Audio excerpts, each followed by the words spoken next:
প্রিয় দর্শক, আপনাদের সবাইকে আমন্ত্রণ জানাচ্ছি এটিএন নিউজের প্রতিদিনের আয়োজন আনোয়ার ইস্পাত নিউজ আওয়ার এক্সট্রা অনুষ্ঠানে। কেউ মারা গেলে আমরা বলি যে শেষ নিঃশ্বাস ত্যাগ করেছেন, তার মানে মানুষের জীবনের প্রমাণটা হলো শ্বাস নিতে পারা, মানে বাতাস।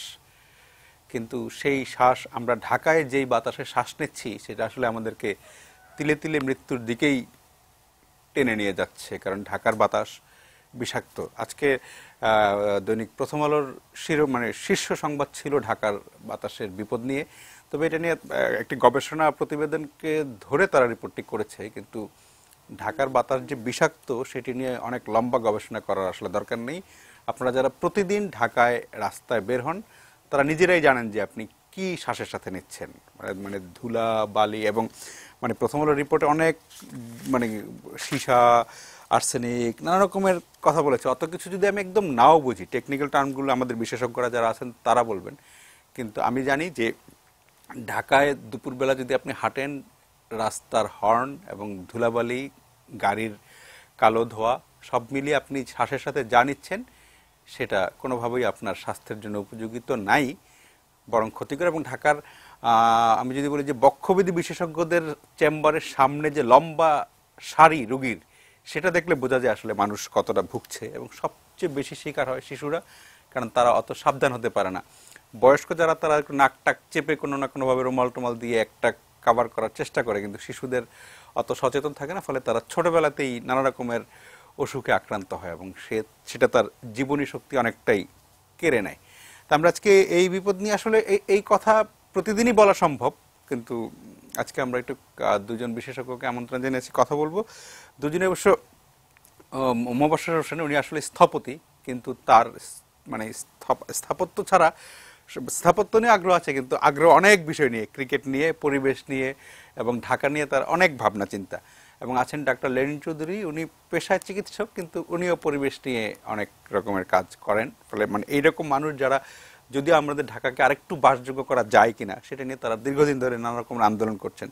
সেটা নিয়ে আমরা কথা বলবো একটু। কথাগুলো যদি যারা সংশ্লিষ্ট তাদের কানে পৌঁছায়, যদি ঢাকার বাতাসের বিষ একটু হলেও কমে, তাহলে হয়তো অনুষ্ঠান সার্থক হবে। আমি শুরু করব মোবাশ্বের ভাই, আপনাকেই দিয়ে শুরু করি। ঢাকার আসলে আমি গবেষণার অত লম্বা স্ট্যাটিস্টিক্সে নাও যাই, তাহলে ঢাকার যে বাতাস, আপনি যখন নাকি গাড়ি ছাড়া যদি চড়তে যান, এমনিতে হেঁটে যদি চড়তে যান, আমি আজকে দুপুরে এই কারণবাজার থেকে বাংলা মোটরে গিয়েছিলাম, যাওয়া আসার এইটুকুর যে অভিজ্ঞতা, একদম সত্যি সত্যি আসলে মানুষের কোনোভাবেই বাসযোগ্য বলা যাবে না আর কি এই শহরকে। আর এটা কি তুমি বাসযোগ্য যদি করতে চাও, আগামী 3 মাসের মধ্যে একেবারে বাসযোগ্য করা সম্ভব। আলাউদ্দিনের আশ্চর্য প্রদীপটি হচ্ছে মাননীয় প্রধানমন্ত্রী সহ প্রত্যেকের গাড়ির কাঁচ খোলা অবস্থায় থাকা বাধ্যতামূলক, তুললে পারে জেলে যেতে হবে। সে প্রাইম মিনিস্টার হোক আর প্রেসিডেন্ট হোক, ঢাকা শহরে চলাফেরা করতে হবে। গাড়ির কাঁচ নামিয়ে, there should not be any air condition. শীতকালে ঠান্ডার দরকার নাই। তারা 2 মাস একটু রাস্তায় চলার পরে তারাই আর তোমাকে আর আমাকে প্রোগ্রাম করতে হবে না, তারা দেখবা 2 মাসের ভিতরে ঢাকা শহরের চেহারা বদলিয়ে দিয়েছেন। গাড়িতে চললে তো সেই এটা আমি পাই না, না গাড়িতে চড়া তো না, মোবাশ্বের তো চড়ে এয়ার কন্ডিশন গাড়িতে, আমাকে তো কোনো এফেক্ট করে না। এটা নীতি প্রথম তোমাকে জানতে হবে ঢাকা শহরে গাড়িতে কতজন চড়ে। সরকারি হিসাব অনুযায়ী ব্যক্তিগত গাড়িতে 8% মানুষ, তাহলে 8% মানুষ আবার এই ঢাকা শহরের ভাগ্য নিয়ন্ত্রক, সিদ্ধান্ত নেন তারা, তো তাদেরকে তো এগুলি কোনো প্রবলেম করছে না রে ভাই। হ্যাঁ, সেই বিষাক্ত বাতাসটা তাদের কারো কাছে পৌঁছাচ্ছে না। এখন আসা যাক যে আমরা যদি একটু অতীত থেকে চিন্তা ভাবনা করি, এই ঢাকা শহর উন্নতি করেছে না কোনো জায়গায় অবনতি করেছে। আমি ছোটবেলায় ঢাকায় পড়াশোনা করেছি, গরুর গাড়ির পিছনে পাইপ দিয়ে পানি বের হতো, আমরা গরুর গাড়ির পিছনে দৌড়াতাম, রাস্তায় পানি দেওয়া হচ্ছে। তার কিছুদিন পরে যখন একটু মিউনিসিপ্যালিটির আর্থিক সচ্ছলতা হলো, তখন বেশ কিছু মোটর গাড়ির পিছনে অর্থাৎ ট্যাঙ্কারের পিছনে পানির পাইপ দিয়ে পানি দেওয়া হতো। দেশ স্বাধীন হলো, ট্যাঙ্কারের অস্তিত্ব নাই, ঢাকার রাস্তায় কোথাও পানি দেওয়া হয় না। কেন দেওয়া হয় না আমাকে কেউ উত্তর দিতে পারে? যদি এই উত্তরটাই দিতে পারতাম, কেন পানি দেওয়া হতো যখন বাংলাদেশ গরিব ছিল, যখন বাংলাদেশ রিচ হলো, তখন কেন পানি দেওয়া হয় না? আরো বেশি করে পানি দেওয়ার কথা। দেওয়া হয় না একটি মাত্র কারণ, যারা বড় লোক হয়েছে তাদের কোনো প্রয়োজন নাই। এয়ার ফিল্টার সহ গাড়ি আমি ব্যবহার করি, আমার কোনো কষ্ট হয় না। এখন আসা যাক যে ঘটনাটি কি ঘটছে। ভাই আমার আরো ডিটেল বলতে পারবে। আমরা যে কথাটি বলি, সৃষ্টিকর্তা বা প্রকৃতি বাংলাদেশকে অভূতপূর্ব ঐশ্বর্য দিয়ে তৈরি করে দিয়েছে। তুমি যদি চোখ বন্ধ করে চিন্তা করো, এই ঢাকা শহর তো বালুর শহরই হতে পারত, করাচির মতন বালুর একটি শহর হতে পারত। তা হয় নাই। যেখানে সেখানে গাছ তৈরি হচ্ছে। গাছ মানে কি? The tree is nothing but the manufacturing plant of oxygen. হ্যাঁ। আবার শুধু তাই না, সাধারণত মেশিন একটি জিনিস বানায়, এই মেশিনটি হলো এমন যে বিষাক্ত গুলি টেনে নিচ্ছে আর ওইখান থেকে সে অক্সিজেন দিচ্ছে। What a incredible thing it is doing. আমরা কি করছি? শীতকালে, বর্ষাকালে তো আমরা টের পাই না, শীতকালে আমরা গাড়ি চালিয়ে যাচ্ছি, গাড়ির থেকে ধোঁয়া বের হচ্ছে এবং 99% গাড়ি আমরা টেস্ট করে দেখেছি, 99% গাড়ির মধ্যে সরকারের প্রায় 100% গাড়ি, বড় সাহেবের গাড়ি ছাড়া প্রত্যেকটি দিয়ে ধোঁয়া বের হয়। এই ধোঁয়া গাড়ি গাছের পাতাগুলিকে লেয়ার দিয়ে ঢেকে ফেলে। গাছের পাতার ভিতরে যে পারফোরেশন রয়েছে, যেটাকে বলা হয় ফটোসিনথেসিস, এই ফটোসিনথেসিসের মাধ্যমে সে অক্সিজেন মানুষকে দেয় আর কার্বন ডাই অক্সাইড নিয়ে নেয়। কিন্তু সেই জায়গাটা আমরা ব্লক করে দিই, একেবারে কম্পিটিশন দিয়ে ব্লক করছি। তা আমি তোমার এখানেই গত বছর আবার রিপিট করি, এইখানেই বলে গেছিলাম যে ভাই, পুলিশের বেশ কিছু গাড়ি কয়েক কোটি টাকা দিয়ে কেনা হয়েছে জনগণের গায়ে পানি ছেটানোর জন্য। তো অনুগ্রহ করে আপনারা রাত্রে 3টার সময় ঢাকার রাস্তার গাছগুলিতে এই পানিগুলি দেন, একটু পরিষ্কার পানি দেন। আর ফায়ার ব্রিগেডের ডিজি সাহেবকে বলছিলাম যে আপনাদের লোকজনকে পানি ছেটানো ট্রেনিং দিতে হয়। এই ট্রেনিং এর কাজটি রাত্রি 3টার সময় অন্য কোথাও না করে রাস্তায় করেন। ডিজি সাহেব ওয়াজ কাইন্ড এনাফ, মিরপুরে ওনার এলাকায় এই ট্রেনিং এর সময় মাঝরাত্রে উনি এই কাজটি করেন তাদেরকে হোস পাইপ দিয়ে। কিন্তু এই কাজটি তো করার কথা নগর পিতার। এখন নগর পিতাকে আমরা বানাইছি, নামে বলছি নগর পিতা, কিন্তু তার মাথার উপরে আরো 54 জন পিতা আছে। এই কাজটি কে করবে? মেইনলি পৃথিবীর সব জায়গায় সিটি কর্পোরেশনের প্রথম দায়িত্ব হচ্ছে এই কাজটি করা। এখন তোমাকে যে তথ্যটি দেব সেটি হলো সবচেয়ে ইন্টারেস্টিং।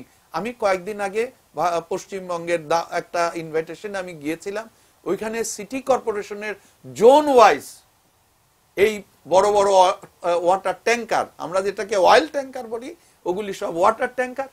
নট অনলি দ্যাট, গ্র্যাভিটিতে পানি পড়ে না, উইথ পাম্প, অর্থাৎ গাছের মাথায় পর্যন্ত যেন পানি দিতে পারে। রাত্রে বেলা করে পুরা এলাকার, এমনি দিনের বেলা আইল্যান্ডের গাছগুলি পানি দিয়ে ক্লিন করছে।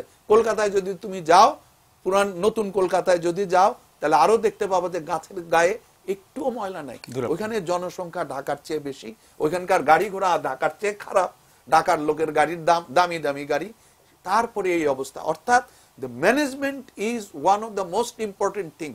আমরা যদি চাই আমরা আগামী 7 দিনের ভিতরে ঢাকা শহরের এই দুরবস্থা থেকে কিছুটা হলো রক্ষা করা, কিছুটা না প্রচুর পরিমাণে বের করে আনা সম্ভব। কারণ ঢাকা সবুজ দিয়ে ভর্তি, সবুজ ভর্তি মানেই হচ্ছে প্রচন্ড বেগে আমরা অক্সিজেন তৈরি করার মেশিন রেডি করে রেখেছি।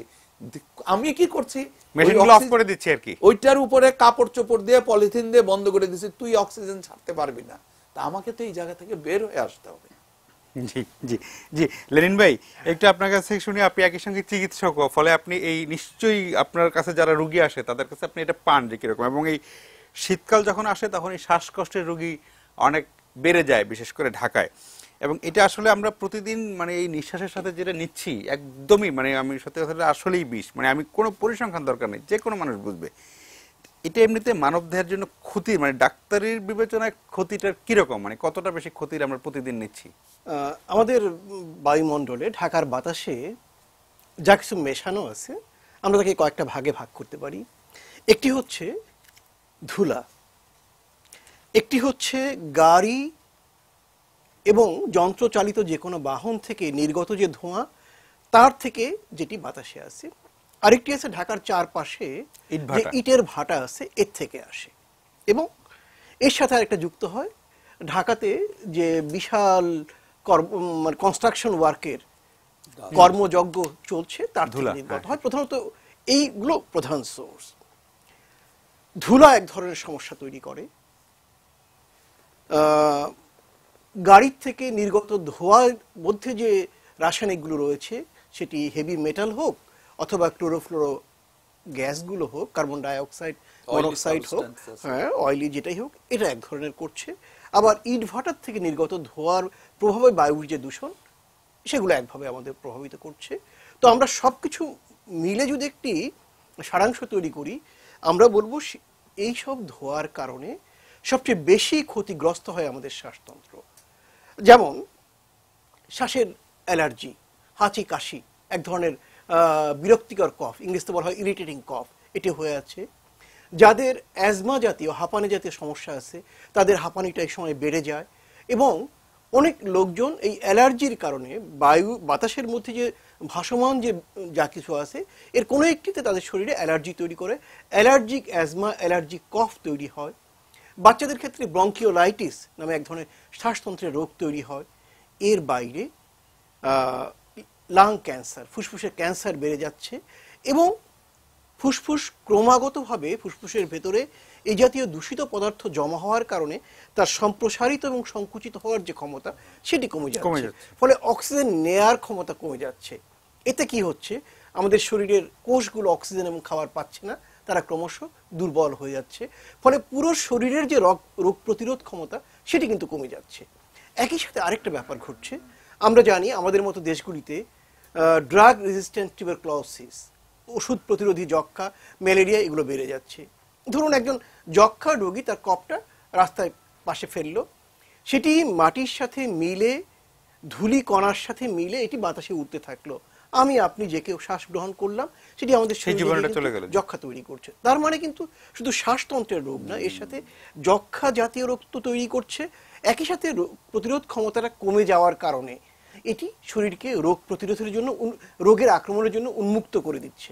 মানে অনেকটা হচ্ছে কি, বর্ডার গার্ডকে সরিয়ে নিলে একটা দেশের অবস্থা যা হয়, তেমনি রোগ প্রতিরোধ ক্ষমতাকে কমিয়ে দিলে মানব শরীর ওপেন করে দিলাম আর কি, ওপেন করে দেয়। এর বাইরে ঝামেলা হলো সবচেয়ে বেশি শিশুদের নিয়ে। শিশুদের শরীরে রোগ প্রতিরোধের যথাযথ প্রক্রিয়াটা সম্পন্ন হয় না, ক্রমবর্ধমান সেটি। এ সময়ে যদি তার শরীরের উপরে এই জাতীয় দূষিত পদার্থ, ধুলা ইত্যাদি ইত্যাদির আক্রমণটা বেড়ে যায়, সে তো অসহায় শিকার হয়। এই জন্য কিন্তু আমরা আমাদের কোনো পরিসংখ্যান বাদে আমরা আমাদের প্রতিদিনের চিকিৎসকের অভিজ্ঞতা থেকে দেখি, প্রতি 5 জন শিশুর মধ্যে যাদের বয়স 1 বছরের নিচে, তাদের মধ্যে 3 জন কোনো না কোনোভাবে শ্বাসতন্ত্রের সংক্রমণে অথবা শ্বাসকষ্টে তারা আক্রান্ত। তার মানে কি দাঁড়াচ্ছে, একটি জাতি জীবনী শক্তি কমে যাচ্ছে। এখন আমরা একটা ব্যাপার নিয়ে গর্ব করি যে আমাদের জাতির যুব জনসংখ্যা এখনো 40 ভাগের বেশি। এটি আমরা ডেমোগ্রাফিক ডিভিডেন্ড হিসেবে ঘোষণা করছি এবং তার থেকে আমরা আমাদের জাতিকে উন্নতির দিকে নিতে যাচ্ছি। কিন্তু যদি শ্বাস নিতে না পারে, শ্বাসতন্ত্র দুর্বল হয়ে যায়, অসুস্থতা দুর্বল হয়ে যায়, অসুস্থতা বাড়তে থাকে, তাহলে কি দাঁড়াবে? আমরা চিকিৎসা বিজ্ঞানীরা একটা কথা প্রায়ই বলি, আমাদের গড় আয়ু বাড়ছে, কিন্তু এই গড় আয়ু বাড়ার সাথে আমরা কতটা সময়কাল রুগ্ন থাকি, অসুস্থ থাকি, তার কিন্তু কোনো হিসাব হচ্ছে না। সেটির হিসেব হলে দেখা যায় যে এই গড় আয়ু বাড়ার কারণে দেশের ইকোনমি যতটা, অর্থনীতি যতটা লাভ হচ্ছে, শুধু অসুখের খরচ মেটাতে গিয়ে তার তুলনায় কতটা ক্ষতিগ্রস্ত হচ্ছে সেই হিসাবটা করতে হবে। এবং সেই হিসাব করতে গেলেই কিন্তু প্রথমে বাতাস নিয়ে শুরু করতে হবে, তারপর জল, মানে জলদূষণ, পানি দূষণ, এরপরে ভূমি দূষণ, এগুলো নিয়ে কিন্তু শুরু করতে হবে। একটা ব্যাপার তো আমরা জানি, শুধু বাংলাদেশের প্রেক্ষাপটে নয়, বিশ্ব প্রেক্ষাপটে বলা হয়ে থাকে আমাদের পৃথিবীর জন্মের পর থেকে 5টি বড় বিপর্যয় ঘটে গিয়েছে। একটি উল্কাপাত, যে কারণে ডাইনোসরস ধ্বংস হয়েছিল, আর বাকি 4টা কিন্তু জলবায়ু পরিবর্তনের কারণে এবং পরিবেশ দূষণের কারণে। আমরা কিন্তু বিশ্বব্যাপী জলবায়ু পরিবর্তনের একটি মারাত্মক হুমকির মুখে, এবং বাংলাদেশে এর সাথে আমরা পরিবেশ দূষণ, যার অন্যতম হচ্ছে বায়ু দূষণ, এর মুখোমুখি। ফলে কিন্তু একটি প্রশ্ন আসছে, আমরা কি আমাদেরকে নিশ্চিত ধ্বংসের দিকে, মৃত্যুর দিকে, অসুস্থতার দিকে নিয়ে যাচ্ছে কিনা, এই প্রশ্নের উত্তর খোঁজার মধ্যেই কিন্তু দেশের জনগণের এবং পৃথিবীর সমৃদ্ধি এবং টিকে থাকাটা নির্ভর করবে। জি, আমরা এই প্রশ্নের উত্তর খুঁজবো একটা ছোট বিরতির পরে। প্রিয় দর্শক, আমরা বিরতি নিয়ে ফিরে আসবো আবার আলোচনা, এবং আমরা আসলেই আমাদের যে প্রতিদিন আমরা কি জেনে শুনে, মানে এক ধরনের আত্মহনন প্রবণতা জেনে শুনে আমরা বিষাক্ততা নিচ্ছি, আমাদের আসলে কিছু করার নেই। যাদের করার আছে নীতি নির্ধারকরা, একদম শুরুতে মোবাশ্বের ভাই বলেছেন যে যাদের করার কথা তারা আসলে সেই বিষাক্ত বাতাসটা না তাদের নাক পর্যন্ত পৌঁছায় না, ফলে তারা হয়তো এটা নিয়ে ভাবেনও না। কিন্তু কোটি কোটি সাধারণ মানুষ প্রতিদিন আমরা নিঃশ্বাসের সাথে বিষ টেনে নিচ্ছি। বিরতির পরে শুনবো বাকি আলোচনা।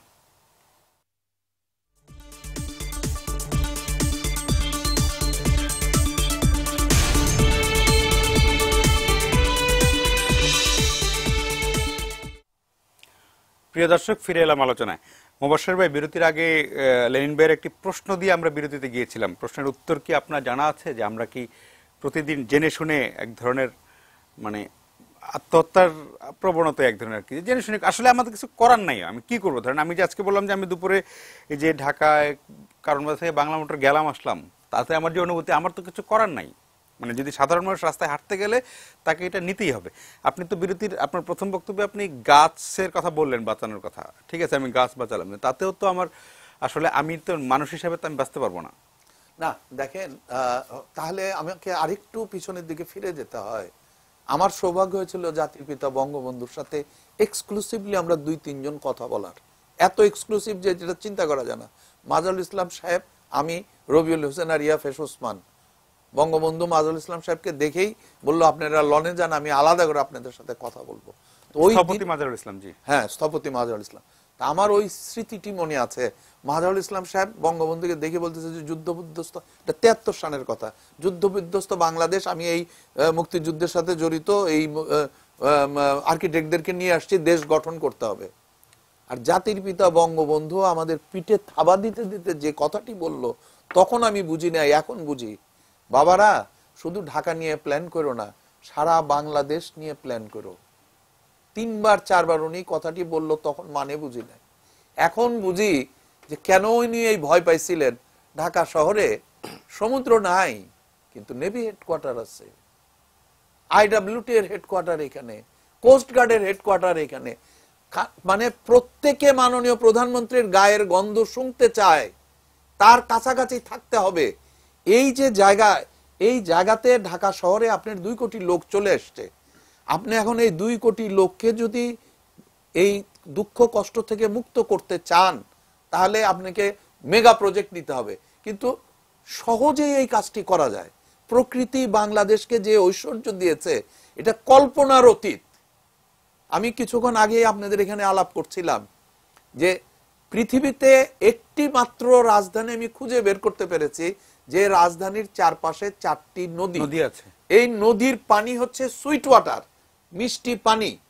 পৃথিবীতে 3য় বিশ্বযুদ্ধ হলে পারে এই মিষ্টি পানির মালিকানা নিয়ে হবে। এই যে বুড়িগঙ্গার পানি মনে এখন আর মিষ্টি নাই, না, প্রশ্নটা ওইখানে, মানে মিঠা পানি, কিন্তু এখন আর মিঠা নাই। দেখেন, সেটাও আমাদের গত বছর আরেকটি মজার অভিজ্ঞতা হয়েছে।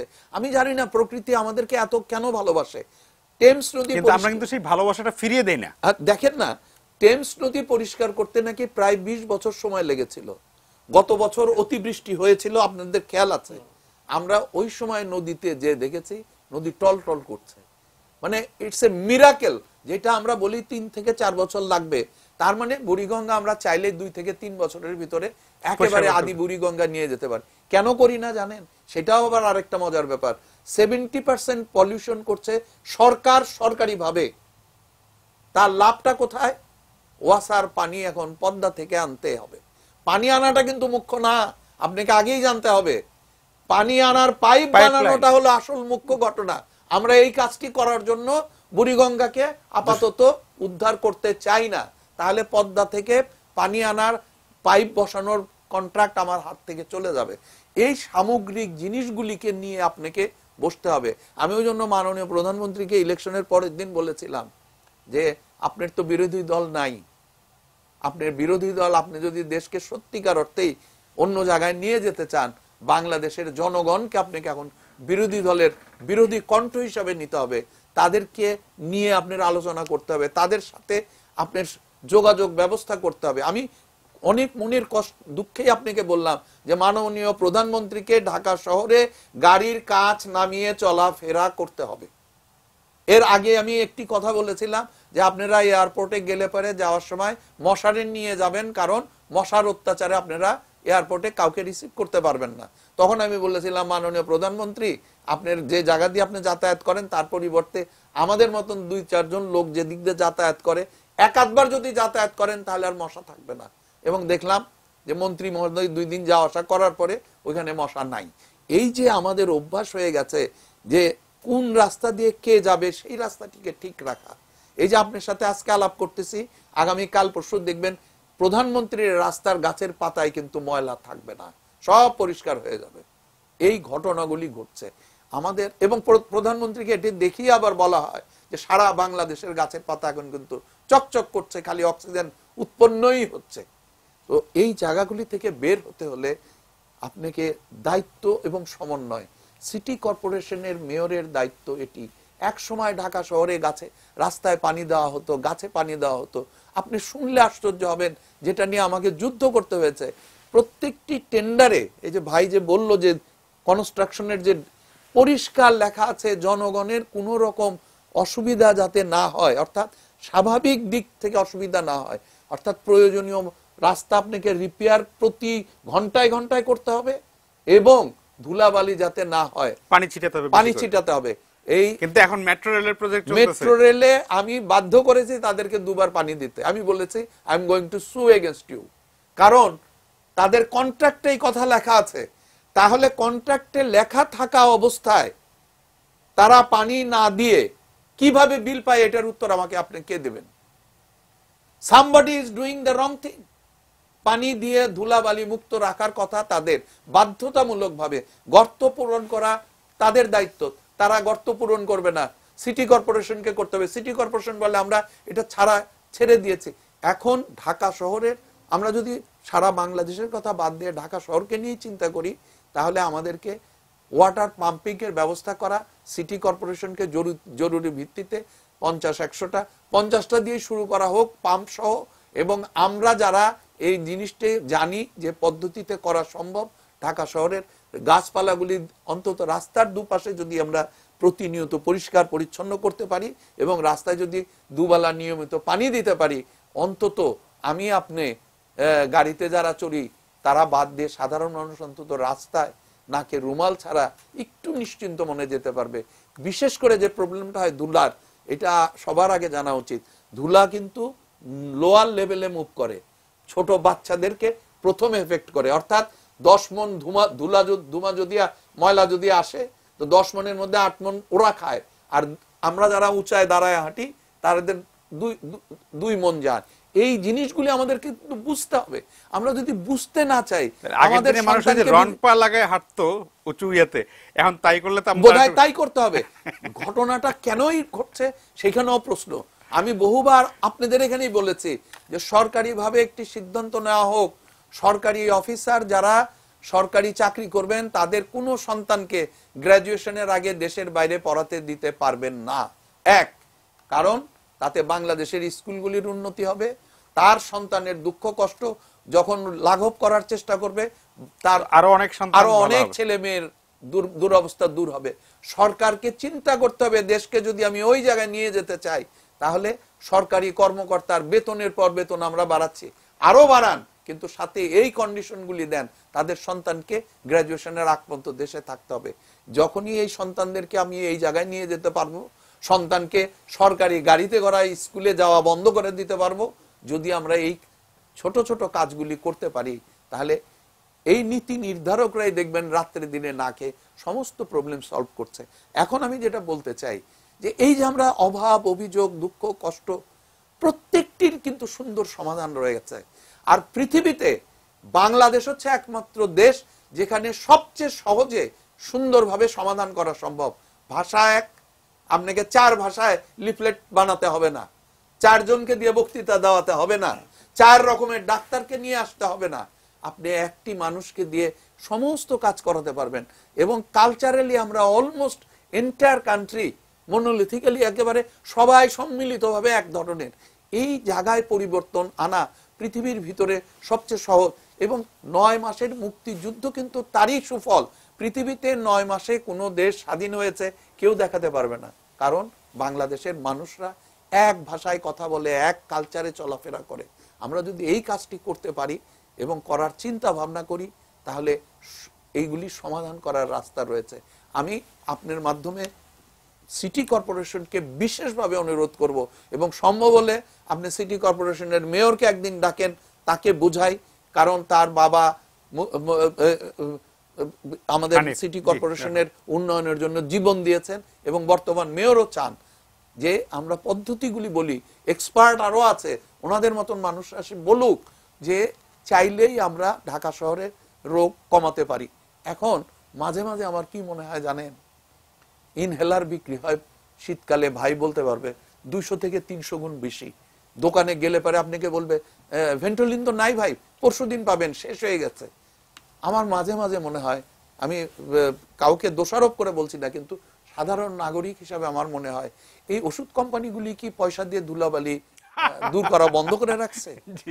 এই জিনিসগুলি কিন্তু আপনাকে চিন্তা করতে হবে। লেট দেম কাম ফরওয়ার্ড, যে আমরা 6খানা গাড়ি দিচ্ছি, গাছে পানি দেন, তাদেরকে ফাইট করতে হবে। আপনি কি জানেন ইনহেলার ব্ল্যাকে বিক্রি হয় এই শীতকালে? ছোট ছোট দোকানে যা দাম লেখা আছে তার চেয়ে বেশি দামে বিক্রি হয়। কারণ যখন আমি দেখি আমার শিশু নিঃশ্বাস নিতে পারছে না, তখন তো আপনি বেকুল হয়ে যাবেন, আমি তো মরিয়া। আমি চাইবো যে এই ওষুধ কোম্পানিগুলি আসুক এগিয়ে, সিটি কর্পোরেশনের হাতে তারা গাড়ি তুলে দেখ, ব্যাংকগুলির কাছে অজস্র অর্থ আপনার জনগণের সেবায় দেওয়ার জন্য যে টাকাগুলি তারা জমিয়ে রাখেন, সেখান থেকে ঢাকা সিটি কর্পোরেশনকে 50-100টি গাড়ি কিনে দেখ, বেশি দাম না, এবং পাম্প মেশিন সহ আমরা আসুন সবাই মিলে প্রোগ্রাম করে ঢাকা শহরকে এই বছরই ধুলামুক্ত আমরা করতে পারব। জি, আমরা আরেকটা বিরতি দিতে যাচ্ছি, বিরতির পরে আলোচনায় ফিরবো। প্রিয় দর্শক, আশা করি সঙ্গেই থাকবেন।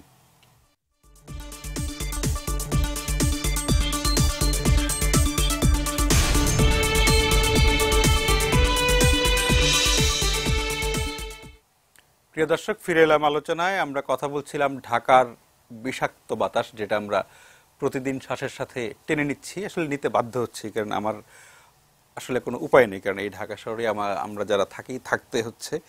সেই কারণে লেনিন ভাই, আপনি যেই সমস্যাগুলোর কথা বললেন বা মোবাশ্বের ভাই যেটা বললেন, এটার মানে আমি তো জানি মানে সমস্যা যত বড় সেটা আমি তাৎক্ষণিকভাবে পারবো না, তবুও মানে সাধারণ মানুষ হিসেবে সাবধানতার কথা যদি বলেন, মানুষ কিভাবে অন্তত নিজেকে একটু বাঁচিয়ে চলতে পারবে, বিশেষ করে শিশুরা বা মানুষ, মানে কতটুকু হলে আমরা মানে ক্ষতিটা একটু মিনিমাইজ করা সম্ভব কিভাবে আর কি সেটা বলতে। আচ্ছা, এর আগে একটা বিষয় আমাদের ধারণাটা ক্লিয়ার হওয়া দরকার। আমরা প্রায় সবাই এই সমস্যার কারণগুলোকে দায়ী করে, কর্তৃপক্ষকে দায়ী করে আমরা কথা বলি।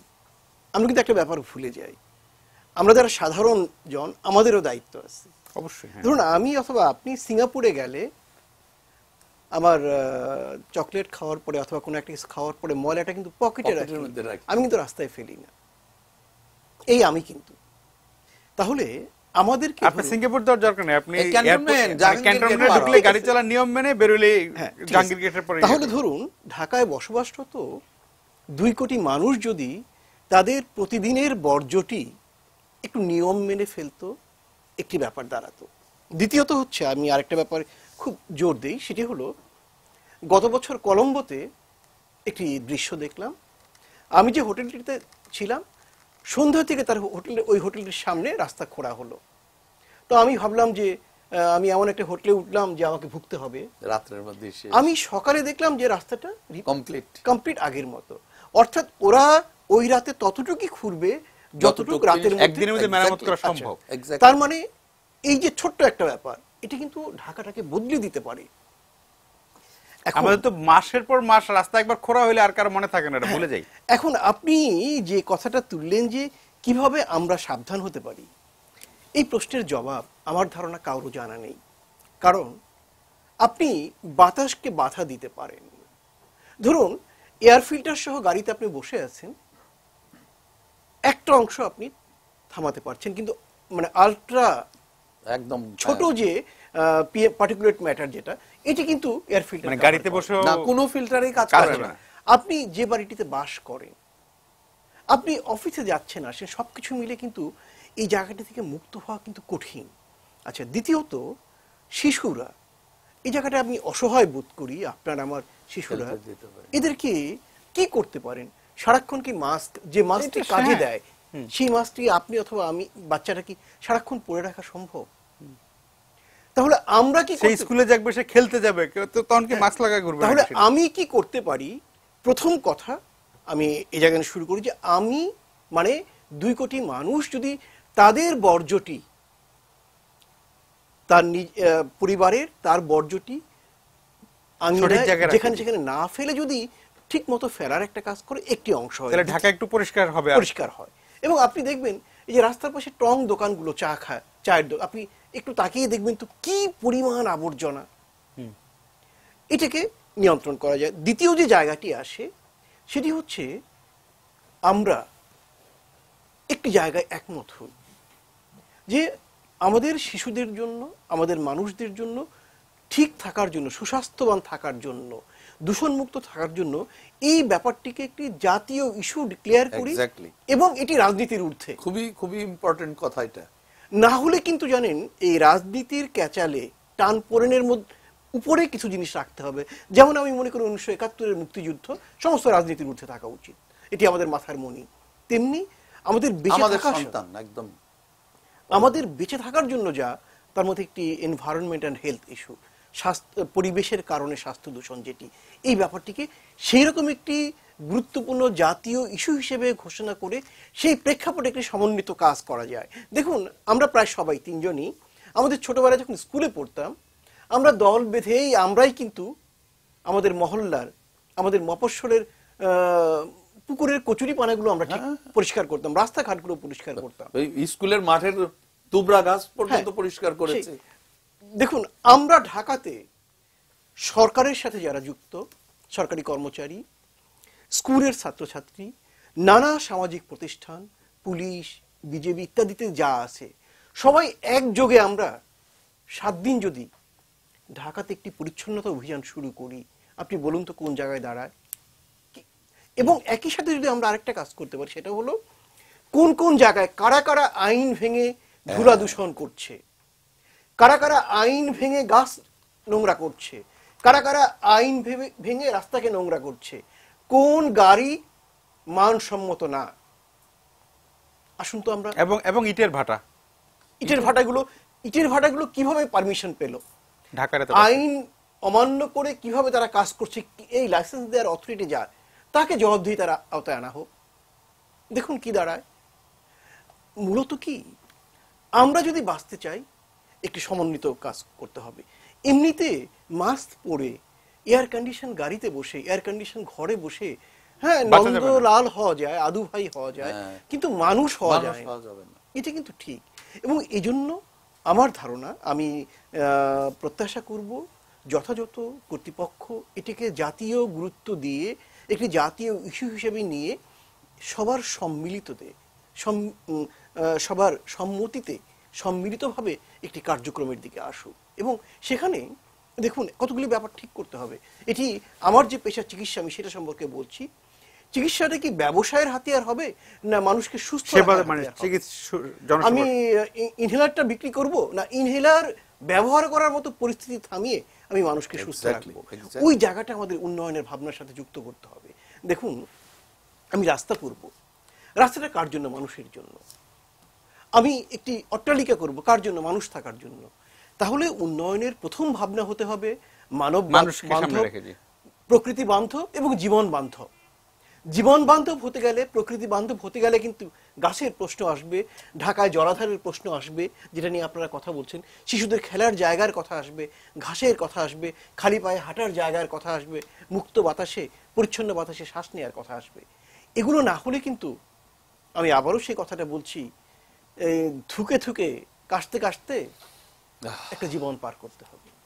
জি জি, মোবাশ্বের ভাই, আমাদের হাতে একদম সময় শেষ, অল্প একটু সময় আছে। আপনি যদি কিছু যুক্ত চান, যে আমরা এটা থেকে, লেনিন ভাই কিছু উপায় বলেছে, আমাদের আসলে কোনো না কোনো একটা উপায় তো বের করতে হবে বেঁচে থাকা, মানুষের সার্ভাইভ করার জন্য। দুটি জিনিস, একটি হচ্ছে ঢাকায় জনসংখ্যা যদি আমি কমাতে চাই, আমাদের খুব সহজ একটি রাস্তা রয়েছে, বাংলাদেশ ওই হ্যাঁ, দিক সহজ থেকেও- রাস্তা হলো অ্যাক্সিডেন্ট করে প্রতিদিন মানুষ না, মেরে ফেলে। সহজ রাস্তাটা খুব খুব মজার, এটাও আমি বলে রাখি, এটা পরে কাজে লাগবে, অন্তত সরকার মুভ করছে আমি কিছুদিন বলার পরে। সেটা হচ্ছে high speed train. Existing rail লাইনে, বাংলাদেশের যে এক্সিস্টিং রেল লাইন, এই এক্সিস্টিং রেল লাইনে পৃথিবীর 16টি দেশে 265 কিলোমিটার স্পিডে ট্রেন চলে। ঢাকা ভাগ্যক্রমে বাংলাদেশের কেন্দ্রবিন্দুতে, অর্থাৎ বাংলাদেশের যে কোনো প্রান্তে থেকে প্রতিদিন এসে ঢাকায় মানুষ অফিস করা সম্ভব যদি আমরা চাই। আগামী 2 থেকে 3 বছরের ভিতরে we can change the whole scenario. যেই মুহূর্তে এই ঘটনাটি ঘটাবো, বাংলাদেশের মানুষ অসম্ভব রকম হোমসিক, তার বড় প্রমাণ হলো ঈদের সময় সবাই আমরা বাড়ি চলে দেখতে পাই। তাহলে প্রত্যেকেই সে যদি চায় বাড়ি তার- থেকে এসে অফিস করতে পারেন, বাড়িতেই থাকবে, কেন ঢাকায়? এক্স্যাক্ট থাকা মানেই হলো এই শিক্ষিত মানুষগুলি, জ্ঞানীগুণী মানুষগুলি যখন তার নিজের এলাকায় থাকতে আনন্দ পাবে, কারণ পরিচিতি তার ওইখানে বেশি, আইডেন্টিটি বেশি, তাহলে ঢাকার উপরে চাপ কমবে এবং সেই এলাকাগুলি উন্নত হবে। আর একই সাথে আমরা ঢাকাকে একটি আদর্শ শহরে পরিণত করতে পারবো। পরিণত করার জন্য যে কাজটি দরকার সেটি হচ্ছে নীতি নির্ধারকদের মধ্যে আমি প্রতিনিয়ত যে প্রবলেমটি দেখি, আজকে আমি এগ্রিকালচার সেক্রেটারি সাহেবের সাথে আলাপ করে আসলাম, ওনার সাথে অনেক মত বিনিময় হলো, এগ্রিকালচার এই করা দরকার। পরশুদিন যে দেখি উনি পুলিশ ডিপার্টমেন্টের কর্তা ব্যক্তি হয়ে গেছে। ও হ্যাঁ, সেখানে তখন এই যে ঘটনা, হ্যাঁ। যেটা আমরা আমেরিকা নিয়ে কথা বলি, সেখানে কিন্তু সেক্রেটারি অর্থাৎ মন্ত্রী যাকে যে জায়গায় রাখা হয় তাকে টেনিওরটাকে ব্যবহার করার সুযোগ দিতে হয়। আমি মাননীয় প্রধানমন্ত্রীর কাছে চাবো, সরকারের কাছে আবেদন করব যে বর্তমান হেলথ মিনিস্ট্রিতে যারা আছেন তারা যেন এই যে ঢাকা শহরের যে মানুষের দুরবস্থা এবং ওষুধ, ভাই যে কথাটি বললেন, তাদেরকে বলতে হবে আমার ঢাকায় আগে 1 কোটি টাকার ওষুধ বিক্রি হতো, এই সরকারের আমলে এটাকে আমরা 50 লক্ষ টাকায় নামিয়ে এনেছি। That should be the credit. এবং আগের চেয়ে বেশি ওষুধ দিতে পারি, এই এটা কথা কোনো যেন আসলে দয়া করে ওনারা না না বলেন। বলেন, জি। এবং চাইলে পারে মুবাশশির ভাই শেষ করে আমরা ফেলেন, জি। বাংলাদেশের চেহারা, ঢাকা শহরের চেহারা আমরা পরিবর্তন করতে পারি। ছোট্ট একটা কথা বললে শেষ করবো একটুখানি। ইটের ভাটা নিয়ে অলরেডি একটি আইন তৈরি হয়েছে। আগামী 5 থেকে 7 বছরের ভিতরে বাংলাদেশে আর ইট তৈরি হবে না। কম্প্রেসড হলো ব্লক সরকারি বিল্ডিং এ আমরা এটি ব্যবহার করা বাধ্যতামূলক করে ফেলেছি। জি জি, আপনাকে অনেক ধন্যবাদ। আর খুবই দারুণ সুখবর দিলেন। যদি বাংলাদেশে ইট ভাটা থাকবে না, এমন একটি দেশ ভাবতেই ভালো লাগছে। দুটো বাক্য বলবো, জি। এটা যেন আবার ট্যানারির মতো না হয়। বুড়িগঙ্গা নষ্ট করা হতো, এখন- ট্যানারি এখন- থেকে এখন সাভারে, ভালো হ্যাঁ। ধনেশ্বরী, এটা যেন আবার না হ্যাঁ, হয়। না, জি জি জি। খুব সুন্দর কথা। প্রিয় দর্শক, আপনারা সবাই ভালো থাকবেন, ভালো থাকার চেষ্টা করবেন। আসলে ঢাকার বাতাসের যেই বিষ, তাতে ভালো থাকা আসলে কঠিন, তবু আমাদের চেষ্টা করতে হবে এবং ঢাকাকে বাসযোগ্য রাখার সবাই মিলে, লেনিন বেজিরা বলেন যে আমাদের সবারই দায়িত্ব আছে, সবাই মিলেই অল্প অল্প করে ঢাকাকে বাসযোগ্য রাখার চেষ্টা চালিয়ে যেতে হবে বেঁচে থাকার জন্য। ভালো থাকবেন সবাই।